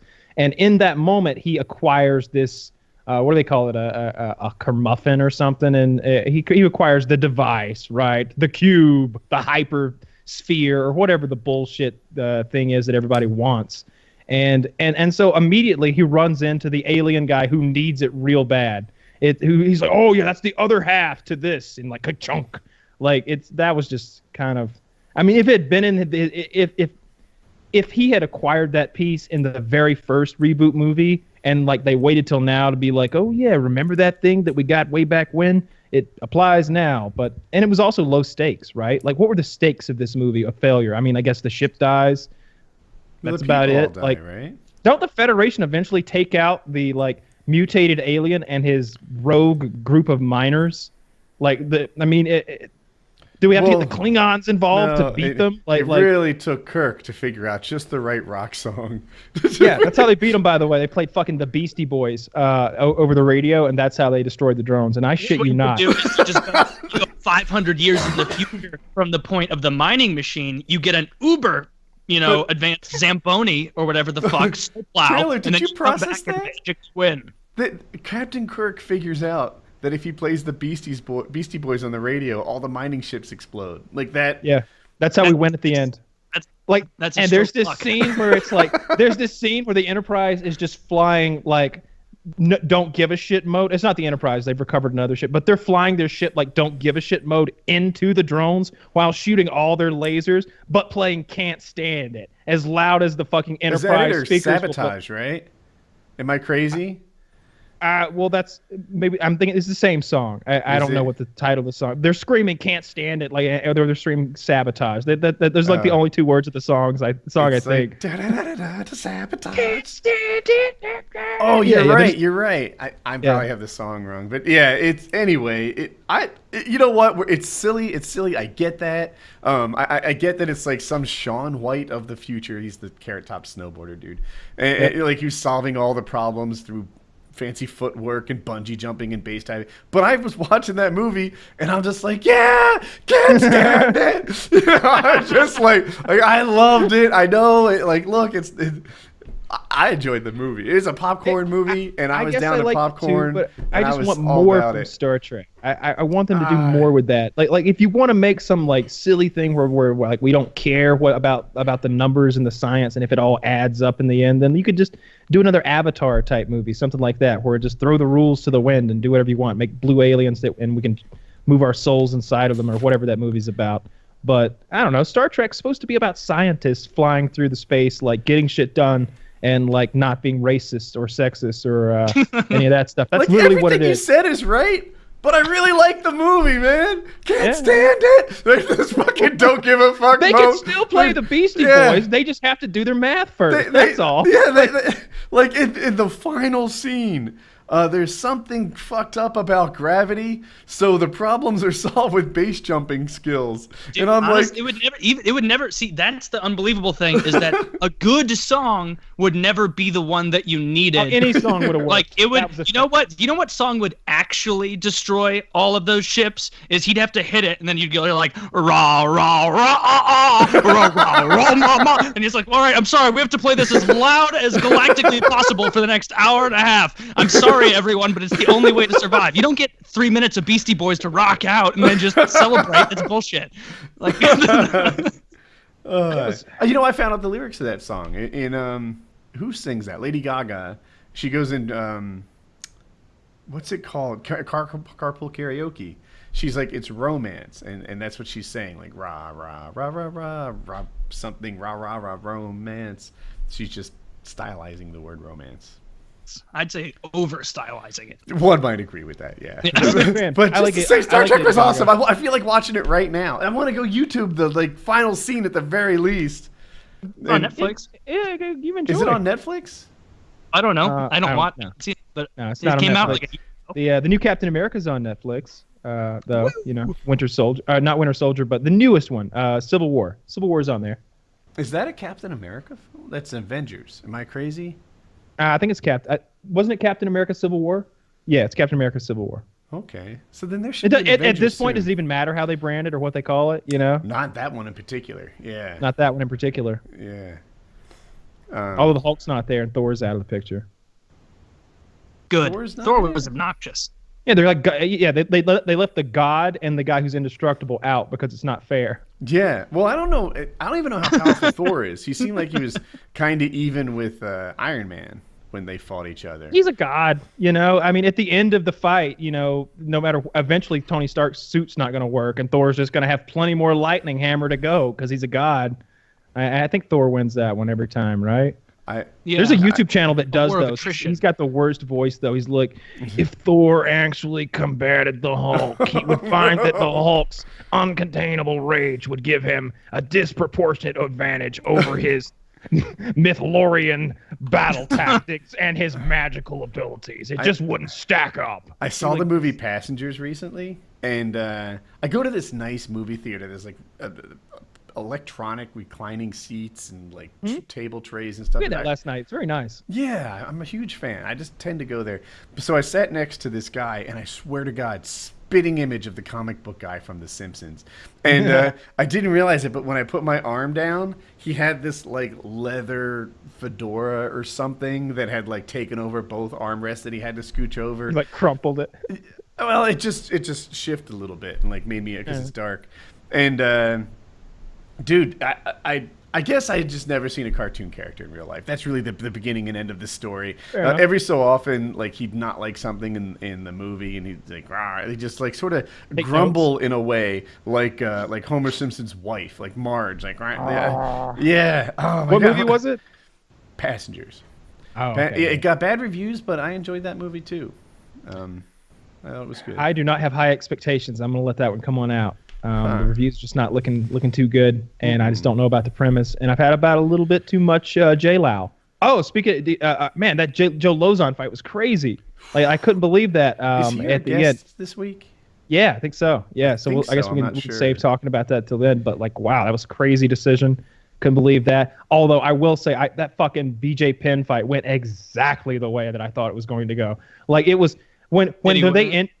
BJ lost. No, he got destroyed. He got He- massacred. He got BJ, kicked.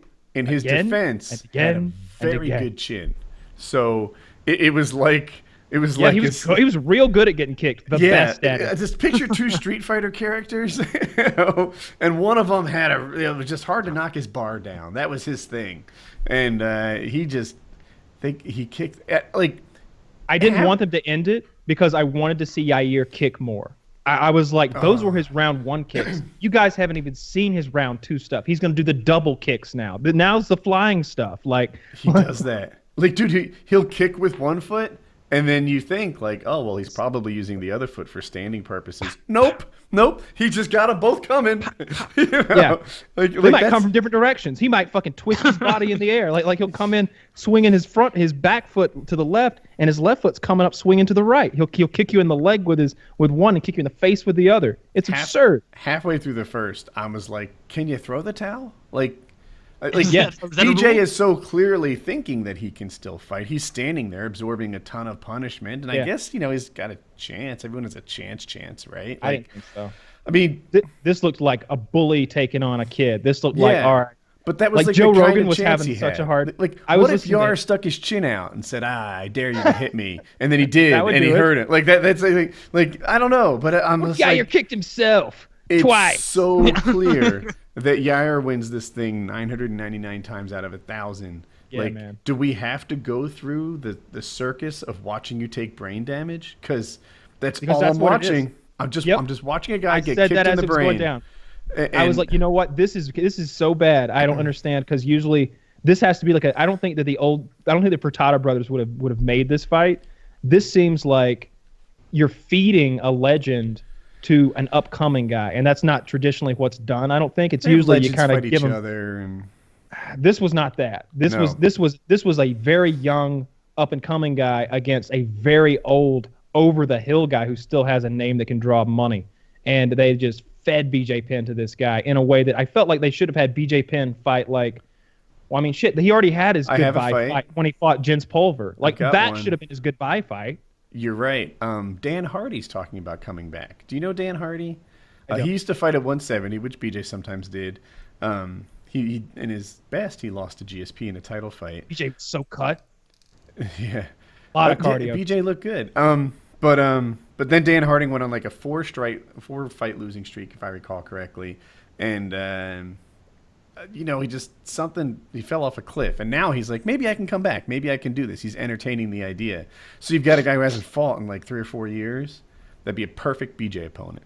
You Sure. know? Yeah. It just doesn't seem fair to put him against like what I mean, like I've been watching a lot lately. So like and Yair is the scariest thing that I have seen lately. Like in the last maybe 6 or 8 events, he stood out big time. Like with those kicks. And they're like, oh, this is the new Showtime. This is the new Anthony Pettis. And This is the guy. The thing is, like you said on the matchmaking, BJ Penn was almost a perfect opponent for Yair, right? He was a heavy bag, and this guy does amazing flippy crazy shit. If you take Yair against a guy who's like excellent at distance management, like a Conor McGregor, then probably Yair looks stupid. You know, a lot of those double leg kicks, he just falls on his hip and hits nothing. And like I think there's a solution to the Yair puzzle, but BJ was never going to be anything close to it. No. BJ's not long enough for it, and like his striking is boxing based, like purely boxing based, and Yair is like Taekwondo based and like Muay Thai. He's hitting with both sides of his foot. It's in hindsight, they were building up Yair's name off of BJ's. They were like, hey, look, here's a main event. We're going to get this. People are going to know about Yair because we're excited about him. And they did that at the expense of BJ. And I think so too. Kind of mean. I agree. And it seems so stupid for BJ to take that fight. In related, I guess, news, I saw that Dana's offering $25 million apiece to Conor and Mayweather. Mm-hmm. I don't know. I think it's silly to even discuss what happens with that fight until we know the rule set, because there's so many different rule sets that it could be under, and Mayweather doesn't want to get hurt. I know. Like, Mayweather has never been hurt the way you can get hurt in MMA. I can't. Mayweather seems. So what I enjoy most about this stage of it is the negotiation. Like, I find that really interesting. Mayweather saying I'm the A side, right? Like I get more than the other guy. Dana White coming out with some counter saying, hey, look, your last fight did 300,000 buys. Conor's last two did it, like, I'm going to make it a 1.2 and 1.5 million buys, something like that. Now, the fight before his last against Pacquiao, they did like 4 million. It is buys. the record at 4.4 or 4.5. Yeah. Okay. Yeah. So, and I watched them go back and forth to talk about who's the A side, who's the bigger fighter, what's the bigger deal about this, who needs money. You know, Mayweather hears the offer and says, "Oh, that guy's a comedian." And then the next step on this is going to be rules. You know, like, how big is the cage? Is it a cage or is it a ring? What do they wear? Boxing gloves or do they wear MMA gloves? It's the gloves. Right. So I think it's interesting to watch all of this unfold. Like, I don't consider myself particularly like great at high level negotiations, but I do love the show. Like, I'm a student of it, but I don't know. And I just watch, like, you know, people play their cards, talk about who has what there is. You know, heck, Mayweather may be more interested in fighting at 30 million with boxing gloves than 50 million with MMA gloves. Like, how does this all play out? Yeah. Right. Oh, God. I don't know. Although it's like, I enjoy it. It's about the rule set. You know, and Mayweather's not going to want to play if there's takedowns or leg kicks. So you're talking about a boxing match, right? So then, like, does Conor immediately, like, if is Conor standing there like a video game character ready to go, and you say boxing, and does his stance just stand up a little straighter, his legs get a little closer together, he shifts, he turns around a little bit, and now he's a boxer? Or is he like, no, this is how Conor McGregor fights? Yeah. And then if Conor McGregor trains for boxing for, I'll make it up, like 8 months, right? Does he come back to his next MMA fight with a real ring rust, having not, like, worked on his ground game all that time? I don't know. You know, I don't think it's going to happen. I don't think that fight's going to happen because Mayweather has been so careful protecting his legacy. And so here's one of the things about Mayweather. He produces his own fights. He puts on his own fights. Mm-hmm. He is his own Don King. He's the guy renting the Staples Center or wherever the fuck they go. So he's all about cutting out middlemen. And this is just a huge middleman getting in the middle of, if he's going to, like, go to another sport or have some kind of, like, big crazy exhibition fight. But it would be the biggest thing in sports because Conor's name is enormous, and Floyd's is, like, globally respected in boxing. You'd bring all kinds of fans that you normally don't get. I think you'd break the record. I think you do more than 4 point whatever. I think it was a Fight Companion podcast where they argued the opposite, where they said that Floyd is really a domestic draw and Conor is international. I don't have any. Yeah, I don't know either. Stats, yeah. You know, like I don't know. Like, I've never looked. How would I gather the intel on Floyd's global appeal? But anyway, it's super interesting. I like watching it. And you know, Conor wants a piece of the UFC, like, in exchange for his next fight, and all this crazy stuff. It's something else. And Conor being the only star in the UFC, I like watching the entrepreneur aspect of MMA. In addition to the actual fights themselves, the belts are all fucked up. That's a thing now too. Like, oh, there's two good guys from the same division fighting. Throw an interim on it, and because it used to be they would say, oh, whoever wins, I'll make it up. Like, you know, Weidman Rockhold gets a shot at the next champ, right? Like, they just did that with Romero. Who'd Romero beat? I don't know. It just feels like there's a lot of talent piling up. Weidman. It seems like MMA is normally a conveyor belt moving toward a meat grinder. And for a while now, it seems like the meat hasn't been going into the grinder. It's been just stacking up, and you've just been, like, setting guys aside and been like, oh, yeah, this is a keeper. Oh, and he's a keeper, too. He won't fight anybody. Like, I don't know. There's so many talented guys that are, like, between 145 and 170. There's so goddamn much talent in there. And just guys who can hit those weights wherever they're walking around at. You know, we heard him talking about Tyron Woodley today. Like, what's he walking around at? 200 and shredded? But Right. you know, it's It's just shredded. terrifying. Yeah, that's Lots of talent. and you're right about that too. Like I feel like champs aren't taking. It used to be the champ had to take on the number one guy all the time. That was it. That's how that's what happens when you're a champ. You're always fighting the toughest guy, right? That Matt Hughes. Every time he fought anybody, that guy was considered the hardest one around. GSP, right? With the exception of the Diaz fight, every time GSP defended his belt, in the Matt Serra fight, I guess, where he lost, but every time he defended, it was the second best guy at 170 all the time. Now, you get Bisping fighting Hardy. You get belts being held up with the McGregor stuff and Diaz. You get I don't know, Woodley. Woodley is like, of course, I think he's gonna fight Wonderboy next, but he tries so hard to fight anyone but the toughest guy out there, right? He's calling out Nick Diaz. He's calling out Bisping. Conor McGregor, McGregor, Bisping, he wants to keep that belt wants to so punch bad. down. Yeah. He'll punch down. He'll even punch up in the case of Bisping, but he knows if he loses at 180, then he keeps his belt. I'd be scared of him if I'm Bisping. I don't know. Bisping is holding on to a belt that probably shouldn't be his. If we have a tournament tomorrow and we put on fucking if the UFC, if everybody shows up and fights everybody pick a weight, having a tournament tomorrow, we're gonna pad up and we're gonna have a point based system. We're gonna figure out who's the best and then we're gonna stack you guys and then we're gonna start fighting that way. That's what they should do. You can't have those guys going in there getting murdered, but fucking put headgear on them and I don't care what you got to do, but I'd like to know where the skill levels are, and they got to do something about this weight classes. Or you're going to have two weight champs all the way around. You're going to have Mighty Mouse stepping up and taking a belt. Maybe you're going to have Amanda Nunes. Amanda Nunes is going to whoop whoever takes that 145 belt, whether it's Holly Holm or that ugly man that she's fighting next month. I hope Holly wins. I hope she does too. I don't want Nunes to get a shot at the 145 title because don't we already know? I guess because give it to her. That it kills the 145 class. No, it becomes her. Well, it kind of does, but if that's it, then so be it, right? If there's a woman who fights at 145 who can step up to Amanda Nunes, then she should get the belt. If there isn't, then Amanda should wear it. If she's got a vagina, weighs 104, can come in there at 145 or less, and destroy anybody they put in front of her, then she's the 145 champ, whether it makes money or not. You're kind of winning me over. Yeah, I hear. I'm okay with 2-belt, 3-belt, 4-belt champs. if you've got a guy who's the only trouble with the 4-belt champ, I know you sort of exaggerated to get there. Yeah, is it belts get stagnant and dormant? You got to make them fight. You got to put them on different timers for each belt. You know, look, Conor, I know that you're a little beat up from that last Jose Aldo fight you had to do, but now we need you to step up because Wonder Boy wants some. You're just moving him up and down the ladder. He's coming out. All right, here we go again. He got his belts in the corner. 4 fights all 3 a year, or 4 as of you them. know, is considered a ton, and that's half as many. I want 2 defenses a year.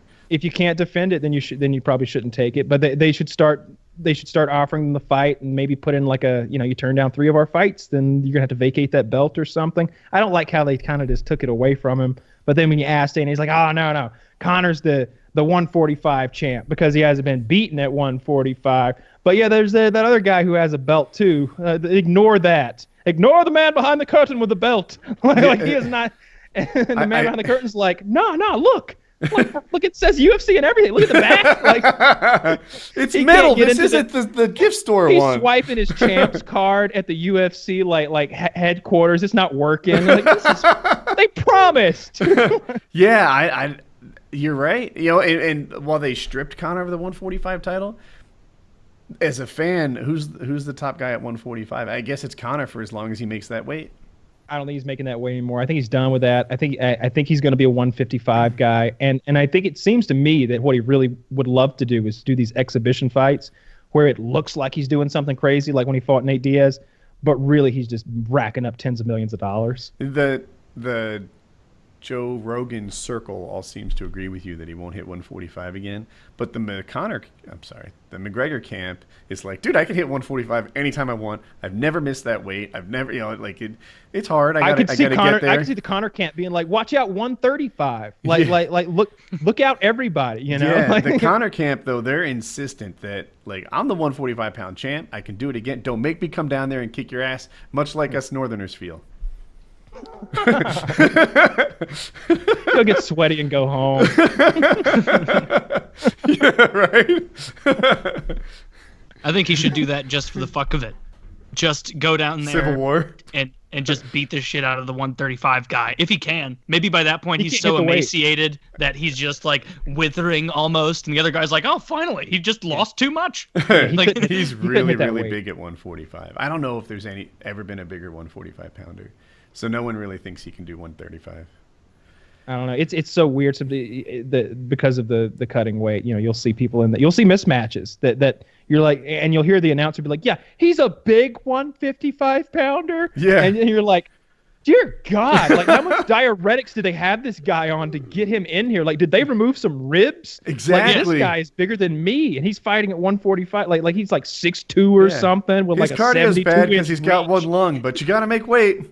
You know? Meanwhile, he's fighting a man who walks around at like 160. Like it's I don't know, that can be problematic sometimes. Yeah. I'm more then excited about the Polish chicks. I want to see what happens to the bantamweight division. I hope Nunez beats up some more chicks and we have high level fights. It's fun when you see the opposite too. Like Frankie Edgar for a while was the 155-pound champion, right? This guy would walk around at like 159, and he's the toughest guy on the planet at 155.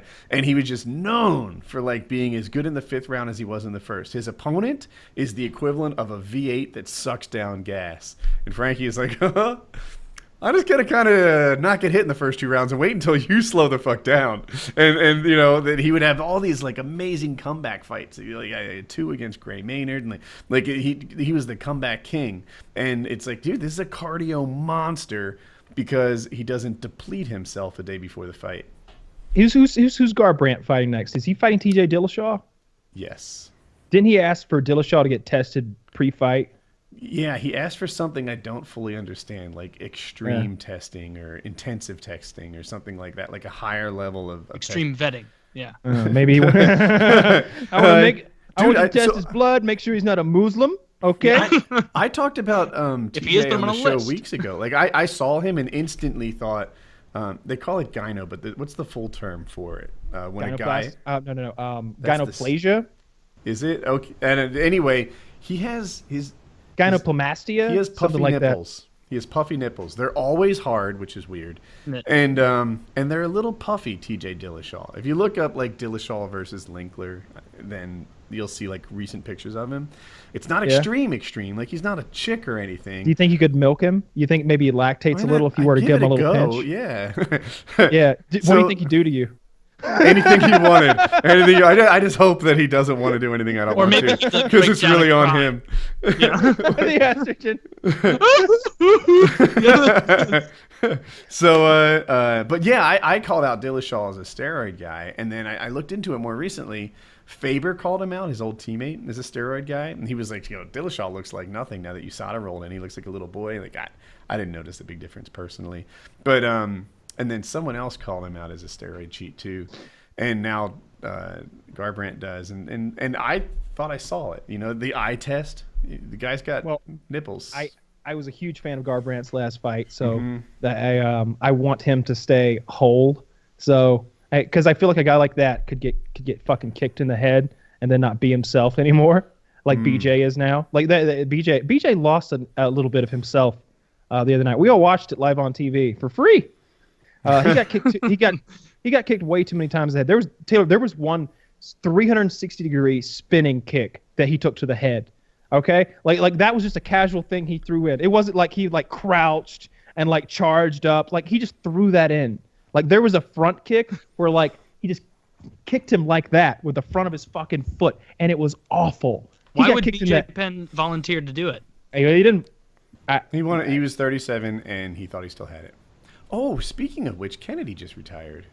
We Yeah, he had did. Kennedy At on 37. PK. At 37, yeah. I might be wrong on BJ's age. Maybe that. Yeah, I thought BJ was like 41. How old's BJ? No, we looked this up. He's 37, I think. Or 37 38. too. Okay, whatever. So, yeah, Tim Kennedy retired. That's like, it's probably the right call. You know, I know He took a real whooping last time. against Kevin Gastelum, who is not No. like the division elite. Well, he's good, but He was good enough to really beat the shit out of Tim that night. yeah, that perfect. And but I don't think people see him as a future champ or anything. Whereas Yeah. Kennedy was at times kind of the uncrowned champ. I mean, he could beat the fuck out of Bisping. He did, right? He beat him. He beat Bisping, and he nearly beat Yoel Romero. Probably would have won that if the guy didn't like. They call it stoolgate. Like between rounds, he took an extra. Horse shit. Yeah, Yeah. extra 30 seconds of rest, and he couldn't answer the bell. Tim Kennedy pretty much knocked the fuck out of him at the end of the first, I think. It might have been second. And he couldn't answer the bell. And his team is like spilling ice all over, like, oh, I can't fight yet, pouring water on the ground. No, oh, yeah, look, we all left. And It's such we left horseshit his that chair in the ring. Like, I no wish mistakes Tim were had made. attacked him. I wish Tim had waved off anyone and everyone who thought different and said, pointed up the clock and fucking went after him. And like he's like, no, like looking at the ref, and Tim's just like, yeah. This is a fight. The fucking ding ding. If you I'll can't whip answer your the ass bell, with you that lose. stool. Like With Yeah. the stool. yeah, that's how he bought time. He's like he just kept sitting on his chair when it came time to fight. He should have went over there and drug him off his fucking chair. Yeah. like and then 'cause he lost that I forget fight. if they spilled too much bad. ice or spilled too much water, but like a crew had to come in and clean the canvas, and the guy he couldn't answer the bell, so his corner cheated. Should have called him out. Yeah, But, they should have been like done. Yeah. So and Loser. Yoel Romero, by the way, I think he's about to take the title from Bisping. So beating that guy, which in my head he did, was a Yeah, pretty. I would notable bet thing. against Bisping. I would bet against Bisping for sure. So Kennedy I don't know how. was on that short, like in that little rotation in my mind, like right there, kind of with Weidman, Rockhold, and Jacare, as like guys who could beat the champ, and now he's retired. So, probably a good call. The thing is, being a fighter, it wasn't that profitable for him. Like he had a fight called off, and his fight camp apparently was equivalent to pretty much his show fee, and then his next fight, of course, I guess he got the show fee again because he lost, and he's just calling Not it making a money wrap. as a fighter. Yeah, but on the other hand, he's making easy money searching for Hitler or something. So I can see why he's making the shift. Yeah, that's smart. Yeah, he's got that special forces background and everything, and he's a well-spoken guy. Yeah, no need to take any brain damage. He's not BJ Penn. BJ Penn's rich. Did you know that? Good. I didn't know that. He has. even more retarded to go out there and take that fucking brain damage the other night. I'm telling you, you couldn't have picked a worse matchup. Like BJ looked shorter than this guy significantly. He like his arms looked stubby. It looked like a big, powerful like a young collegiate baseball star taking on a catcher from the 80s. Like it was like whoa, that's not fair. Like that guy's meant to fucking sit behind the plate for 9 innings. Like Interesting. BJ was bad. always rich. I don't know. He was born into wealth. I think his parents owned like a giant Hawaiian hotel or something like that. And I just know he's at a level where work was always an optional thing for him. where he'll be able to like get some treatment for the brain damage. Can you Like, find it on? he'll Can be you able to find afford him the like scans. getting his head kicked in on YouTube, or is it? They always seem to take all that shit down right away. They're vigilant about that. Yeah, I don't, What was his name? Yair. Yair Rodriguez, okay. I think. Let's see.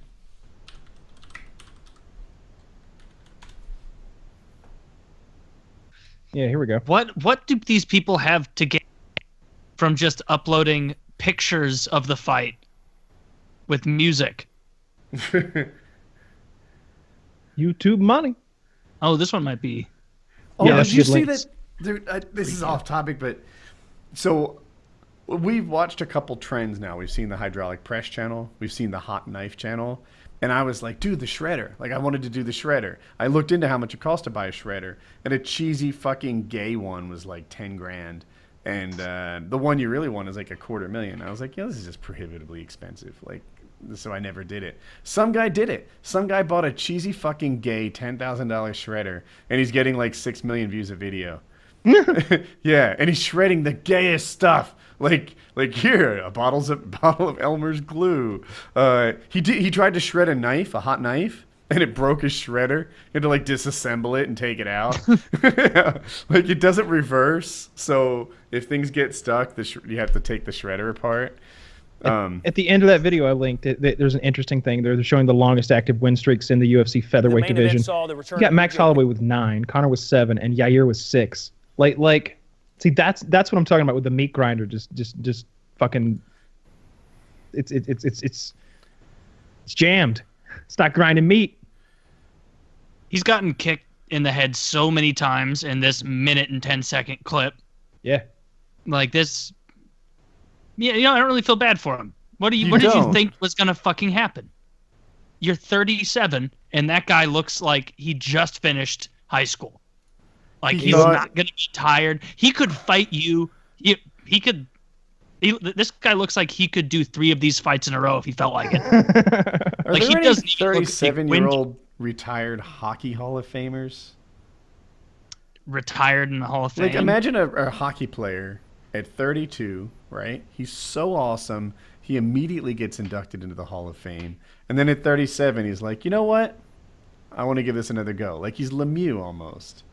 Yeah. And then they'd come back and they wouldn't be able to compete because the game passed them by. Like, yeah. I mean, Yager's still playing, but that's the exception, not the rule. But I was trying to like tell Kyle last night to turn on the Pittsburgh-Washington game because it was like the cream of the crop best hockey game to get someone who's not into hockey into it more. The final score was 8-7. There were 9 goals scored in the second period. Yeah, like it was. I was ridiculous. like, that's 15. You can't fool me. Yeah, but no, it was crazy. The Penguins scored 6 in the second period. Malkin got his own hat trick in the second, just for the fuck of it, ostensibly. But I don't know. It was a really good one. It was a good game. Blues are playing right now, probably losing. We'll see. Yeah. Nope, they're tied. The Blues are fortunate to be in the weakest division in hockey right now. Oh, Atlantic is the worst by far. I don't know. I'm positive of this. It's like a known thing on hockey forums that Atlantic is having like a almost historically bad compared to the other teams, whereas Metropolitan is tearing it up. Like Metropolitan's strongest in the league this year, definitely. But yeah, Philly fell the fuck apart. You know, they won 10 games in a row, and in the 14 games since then, they've won 2. So they went on a 10-game winning streak and then almost a 12-game losing streak. How are the Penguins doing? It's okay. You want to know why? Why? Go Hurricanes. Yeah, go Hurricanes. The Hurricanes are hot. They're on a 4-game winning streak. They're about to pass the Flyers. That's the beauty of having a backup team, baby. It's going to be so fun when my predictions come true and the Blackhawks take on the Penguins for the Cup. That's what's coming. It could. I'm not betting on the Blackfeet, but yeah, I wouldn't bet on the Blackfeet just because. Oh, they're gonna stomp all over you. The Blackfeet are a whole team that is tied up in their top line right now, and they have like 5 guys who have enormous contracts. Like if they're gonna win another Stanley Cup in this era for them of Kane and Taves, they got to do it fucking now, because they will not get another shot next year. Like they're just not going to be good enough because they didn't know that. I mean, but they mortgaged their future to get those 3 Stanley Cups, which I think makes their GM a really great GM. Like if you can say, hey, we're going to win 3 Stanley Cups in the next 7 years, but for that period after that, for a few years, we're going to suck dick. Like we're going to be paying a couple of old guys a lot of money. I'd say like, yeah, for sure. Definitely. Pay those old fucks. Like just get us a cup already. But we've waited 40 years. You're kind of projecting at this point. It's actually the Blues' 50th season. Missed the playoffs 8 times in half a century. Never won. Won. It's your GM. I get that's interesting. So you have a GM who gets you into the playoffs every year, like Boston run, and you're like not happy with it. Whereas you get a team that goes hot and cold, like say the I like that better. I want a championship every now and then. Yeah, Would you rather be the Canes? I'd rather be the Canes, where they go a long amount of time sucking, and then they win, and then they go a long amount of time. So, well, for the Canes, it was different because they were such a new franchise. It wasn't like there was a waiting period. It was Right. like 6 years later. It's like, who won the Stanley Cup? And it's like, fuck you. Like, nobody It might cared. have been something like that.